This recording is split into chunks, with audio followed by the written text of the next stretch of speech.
আর এবার নজর রাখবো বিধায়ক পরেশ পালের আগাম জামিন। কাকুরগাছিতে অভিজিৎ সরকার খুনের মামলা, আর তাতেই আগাম জামিন পেলেন বিধায়ক পরেশ পাল। আর পরেশ পাল সহ আরো বেশ কয়েকজনের জামিন মঞ্জুর করেছেন বিচারপতি জয় সেনগুপ্ত। বিচারপতি জয় সেনগুপ্ত কি বললেন বিধায়ক পরেশ পালের আগাম জামিন, আরো বিস্তারিত এই বিষয়ে জানতে পারবো। অর্ণব রয়েছে আমার সঙ্গে। অর্ণব, দেখো, বিচারপতি জয় সেনগুপ্ত বেশ কিছু শর্তে আগাম জামিন মঞ্জুর করেছেন পরেশ পাল, বেলেঘাটার বিধায়ক। একই সঙ্গে কাকুরগাছির অভিজিৎ সরকার বিজেপি কর্মী যিনি খুন হয়েছিলেন, ওই স্থানীয় কাউন্সিলর পাপিয়া ঘোষ, প্রাক্তন কাউন্সিলর স্বপন সমাদ্দার এবং আরও একজন রাজপাল সিং, মোট 4 জন তৃণমূল কর্মী। এবং এক্ষেত্রে বিচারপতি জয় সেনগুপ্ত তার পর্যবেক্ষণে জানিয়েছেন ভরা আদালতে এই রায় দেওয়ার সময় যে 4 বছর পর যারা তদন্তে ইতিমধ্যেই সিবিআই ডেকেছে বা কথা বলেছে এবং 4 বছর ধরে যখন তদন্ত এগিয়েছে, তখন তদন্তে যেহেতু এরা সাহায্য করেছে, সহযোগিতা করেছে এবং তাদের গ্রেপ্তার করা হয়নি, তাই আদালত মনে করে নিচ্ছে এই তদন্তে গ্রেপ্তার করে হেফাজতে নেওয়ার মতো ইনগ্রেডিয়েন্ট সেই অর্থে নেই, অর্থাৎ তাদের কাস্টাডিতে নিয়ে ইন্টারোগেশন করার মতো প্রয়োজনীয়তা নেই, তাই শর্ত সাপেক্ষে জামিন দেওয়া হচ্ছে। একই সঙ্গে কি শর্ত না, আদালত অর্থাৎ সিবিআই আদালতের অনুমতি ছাড়া দেশের বাইরে যেতে পারবে না। 2, 1 লক্ষ টাকার বন্ড, সেটা একটা লোকাল একটা রেজিস্টার, দুটো 50,000 টাকা করে ইচ। এর পাশাপাশি অভিজিৎ সরকার নিহত হয়েছেন বিজেপি কর্মী, ওই বাড়ি এলাকায় না বিধায়ক ঢুকতে পারবে, না কাউন্সিলর ঢুকতে পারবে, না প্রাক্তন কাউন্সিলর, এরা কেউই কিন্তু ওই এলাকায় ঢুকতে পারবে না। একই সঙ্গে পরেশ পাল বা পাপিয়া ঘোষ তারা প্রত্যেককে জনপ্রতিনিধি, এই খুনকে ঘিরে বা এই ধরনের বিষয়কে রেখে আগামী দিনে কোনো রকম প্ররোচনামূলক বা উস্কানিমূলক বক্তব্য রাখতে পারবেন না, এমনটাও শর্তে জানিয়েছে কলকাতা হাইকোর্ট বিচারপতি জয় সেনগুপ্ত। এবং মোটামুটি এই কটা শর্তেই, এর মধ্যে সিবিআই আদালতে কালই অর্থাৎ বৃহস্পতিবার তাদের কাল শুক্রবার দিন ব্যাংশাল আদালতে তাদের সিবিআই আদালতে তাদের হাজির হওয়ার কথা। সেক্ষেত্রে তারা যদি হাজির হয়, সারেন্ডার করে, তাদের যদি ফর্মালি গ্রেপ্তারও করা হয়, তাহলে এই শর্তেই তাদের জামিন মঞ্জুর করতে হবে, এমনটাও জানিয়েছেন বিচারপতি জয় সেনগুপ্ত।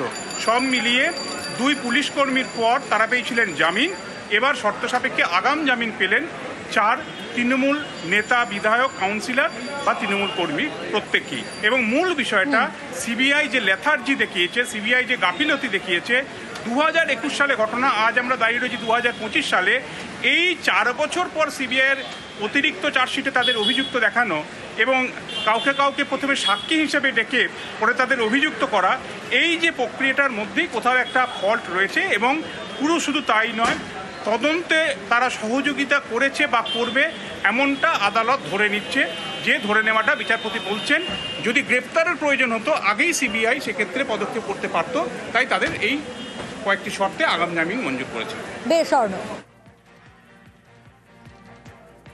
প্রত্যেকজনকে 4 জনকেই অ্যান্টিসিপেটরি বেল গ্রান্ট করেছে এবং তার সাথে কিছু কন্ডিশনস ইম্পোজ করেছে। এরা 4 জনই কেউ, অভিজিৎ সরকার যিনি ভিকটিম ছিলেন, ওনার বাড়ির ওই জুরিসডিকশনে কেউ এন্টার করবেন, যতই ওনারা এমএলএ হন, কাউন্সিলর হন, কিন্তু ওই জুরিসডিকশনে ঢুকবেন না। দেখুন, আগাম জামিন হয়েছে, জামিন কেস থেকে খালাস হয়নি এবং গতকাল আগামীকালকেই কিন্তু ব্যাংশাল কোর্টে হাজিরার ডেট আছে এদের। এই জামিনের বিরোধিতা করে আমরা সুপ্রিম কোর্টে যাচ্ছি। এর যে আগে যারা তদন্ত করেছিল তারা যদি একটু তৎপর হতো, তাহলে হয়তো যেই জায়গাটায় ফাঁক ছিল সেটাও থাকতো না। খবর দিনভরে এবার নজর রাখবো, জামিন পেলেন নওশাদ সিদ্দিকী। ব্যাংশাল কোর্টে নওশাদের জামিন। এবং গতকালে যে ছবিও আপনাদের দেখিয়েছিলাম, ধুন্ধুমার পরিস্থিতি তৈরি হয়েছিল ধর্মতলা চত্বরে। আইএসএফ এর বিক্ষোভ, আর আইএসএফ এর বিক্ষোভে ধুন্ধুমার পরিস্থিতি। সেখানে সংশোধিত ওয়াকফ আইন ও এসআইআর এর প্রতিবাদে নওশাদ সিদ্দিকীর সঙ্গে পুলিশের বচসা শুরু হয়, ধাক্কাধাক্কি। তারপর তাকে মেডিকেলে নিয়ে যাওয়া হয়, নওশাদ অসুস্থ হয়ে পড়েন, সেখান থেকে গ্রেপ্তার করা হয় তাকে। আজ আদালত চত্বরেও বিক্ষোভের ছবি দেখিয়েছিলাম। আর তারপর জামিন পেলেন নওশাদ সিদ্দিকী। রৌনক রয়েছে আমার সঙ্গে, রৌনকের কাছ থেকে জানবো। রৌনক, ব্যক্তিগত বন্ডে 500 টাকার ব্যক্তিগত বন্ডে জামিন পেলেন নওশাদ সিদ্দিকী, আর সঙ্গে কতজন?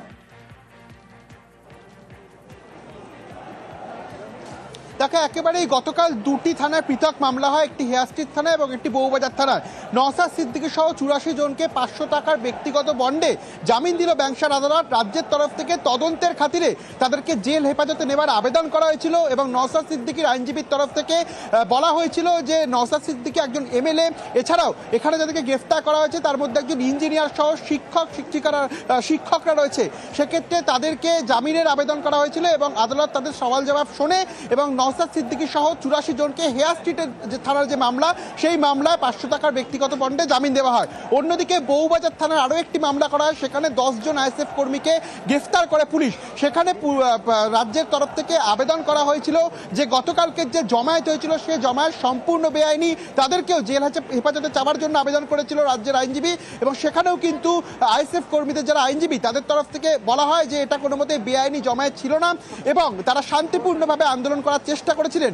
দুপক্ষেরই সওয়াল জবাব শোনেন বিচারক এবং সেখানে রাজ্যকে বলা হয় যে সংক্রান্ত তারা আনলফুল জমায়েতের কথা বলছেন সেই সংক্রান্ত প্রপার এভিডেন্স বা কেস ডায়েরির উল্লেখ কিন্তু তারা আদালতে দেখাতে পারেনি। সেই কারণেই 2000 টাকার ব্যক্তিগত বন্ডে আরও 10 জন, যেটা বউবাজার থানার মামলা ছিল, তাদেরকেও জামিন মঞ্জুর করলো আদালত। অর্থাৎ গতকালকে যে অপ্রীতিকর ঘটনা ঘটেছিল, যে কারণেই নওশাদ সিদ্দিকী সহ মোট 94 জনকে গ্রেফতার করা হয়েছিল কলকাতা পুলিশের তরফ থেকে, সকলেরই কিন্তু ব্যক্তিগত বন্ডে যে জামিন, সেই জামিন ইতিমধ্যে ব্যাংশাল আদালত মঞ্জুর করলো। বেশ রওনক। 500 টাকার পিয়ার বন্ডে হেয়ার স্ট্রিট থানা যে মামলাটি ছিল 84 জন বেল পেয়েছে। মাত্র 2000 টাকার পিয়ার বন্ডে বউবাজার থানা যে 10 জনকে অ্যারেস্ট করা হয়েছিল বেল দেওয়া হয়েছে। ইভেন আনলফুল অ্যাসেম্বলি করেছে তার কোনো ডকুমেন্ট আদালতে প্রডিউস করতে পারেনি। তারা অবজেকশন করেছিল, অবজেকশন করা সত্ত্বেও আমরা বলেছি যে দেখুন গোটা রাজ্য জুড়ে যে অব্যবস্থা চলছে সেই অব্যবস্থার প্রেক্ষিতে তারা আনলফুল অ্যাসেম্বলি করছে, ইঞ্জিনিয়ার টিচার এদেরকে অ্যারেস্ট করা হয়েছে, বেল দিয়ে দিয়েছে।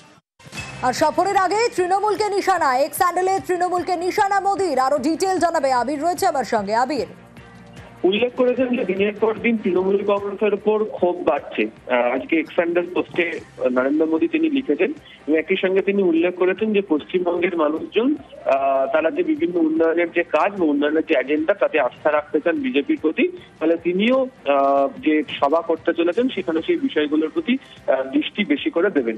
আমরা এর আগেও দেখেছি আলিপুরদুয়ার, পরবর্তী সময় যে দুর্গাপুরের সভা, সেই জায়গা থেকে রাজ্যের শাসক দল তৃণমূল কংগ্রেসকে তিনি লাগাতার আক্রমণ শানিয়েছিলেন, বিশেষ করে হচ্ছে দুর্নীতি, অনুপ্রবেশ, সেই সমস্ত ইস্যু নিয়ে।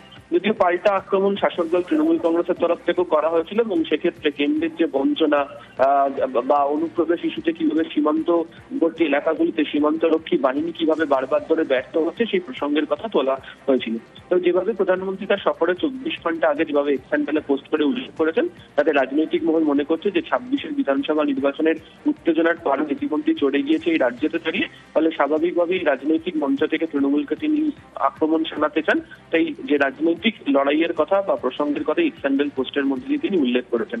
ফলে সব মিলিয়ে প্রধানমন্ত্রী নরেন্দ্র মোদী সফরের আগে শাসক তৃণমূল কংগ্রেস বনাম বিজেপি উভয় পক্ষে রাজনৈতিক যে বক্তব্য এবং পাল্টা বক্তব্যকে ঘিরে রাজনৈতিক মহলেও আলোচনা জোর দেওয়া শুরু হয়ে গিয়েছে। বেশ আবির।